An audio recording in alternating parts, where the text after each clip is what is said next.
আসসালামু আলাইকুম। আলহামদুলিল্লাহ আমি ভালো আছি। আপনারা কেমন আছেন? আজ আপনাদের সাথে একটি রেসিপি শেয়ার করব।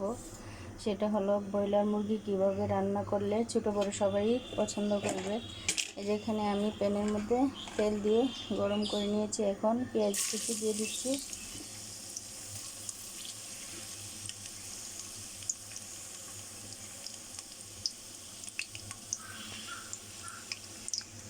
এই যে এখানে আমি পেঁয়াজগুলো হালকা ভেজে নিয়ে এখন মাংসগুলো দিয়ে দিচ্ছি। পেঁয়াজ আর মাংসগুলো একসাথে আমি কিছুক্ষণ ভেজে নেব। দেখুন এভাবে এখানে এখন লবণ আর হলুদ দিয়ে এগুলোকে কিছুক্ষণ ভেজে নেব।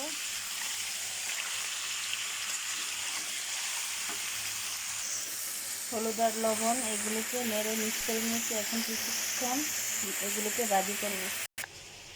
এখানে আমি সব মশলা একসাথে নিয়ে নিয়েছি। হালকা একটু পানি দিয়ে এগুলোকে মিক্স করে নেব। দেখুন সবগুলো আমি মাংসের মধ্যে যে মশলাগুলো দেওয়া হয় সবগুলো মশলা আমি একসাথে নিয়ে নিয়েছি।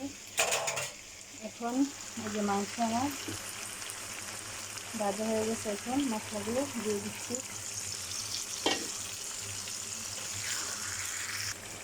মশলাগুলো দিয়ে আমি ভালো করে সবগুলোকে মিক্স করে নিয়েছি। এখন দেখুন আমি মাংসের মধ্যে একটা কোনো মশলা ব্যবহার করিনি।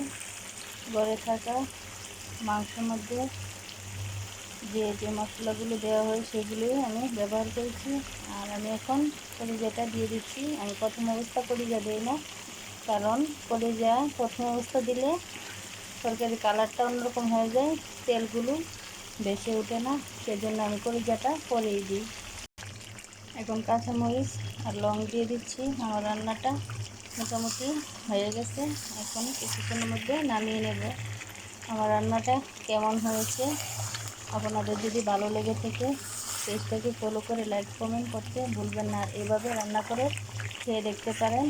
যারা ব্রয়লার মুরগি পছন্দ করে না তারাও এভাবে রান্না করলে খেতে পারবে। খুদা হাফেজ।